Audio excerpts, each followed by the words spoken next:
हर चीज़ ठीक थी, फिर भी निकाल दिया। मिफ्ता इस्माइल ने हंसते हंसते दुख सुना दिया। कहा वजीर बनने के 2 हफ्ते बाद ही इसाक डार के आने का चर्चा होने लगा था। किसी को 2 हफ्ते से ज़्यादा का वक्त नहीं दिया। वजारत जाने का यकीन था, IMF को खदशा था।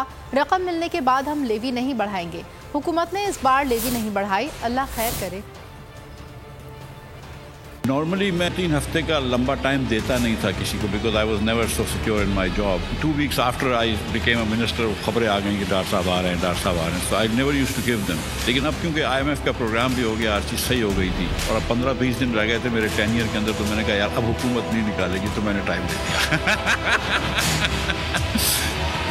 कुछ दिनों पहले मैं IBA गया था, तो IBA में मुझसे पूछ रहे थे, तो मैंने कहा हुकूमत बिल्कुल रहेगी, मुझे अपना नहीं पता। तो लोग मेरे जो कॉलीग्स थे, कैबिनेट कॉलीग, बोलते थे ये क्यों बोला? तो मैंने कहा दैट्स ट्रू एक्चुअली। सो अब अगर मैं नहीं निकाला जाता तो फिर वो मेरी बात गलत साबित हो जाती, तो एटलीस्ट कम से कम मेरी बात सही साबित हो। मेरी टैक्सी में बैठ जाओ, जहां तक ले जाऊंगा।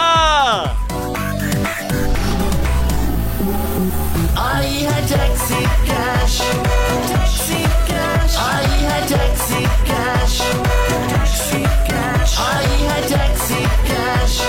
कभी टैक्सी वाले ने सवारी को किराया दिया, सुना है? ये सीट नहीं, हॉट सीट है।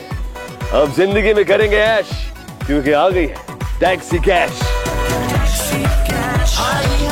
टैक्सी कैश पीर और मंगल रात 9 बजे सिर्फ बोल एंटरटेनमेंट पर। सबसे ज्यादा व्यूज, सबसे ज्यादा रील्स और सबसे ज्यादा रेटिंग के साथ बोल अब भी नंबर 1 पोजीशन पर बरकरार।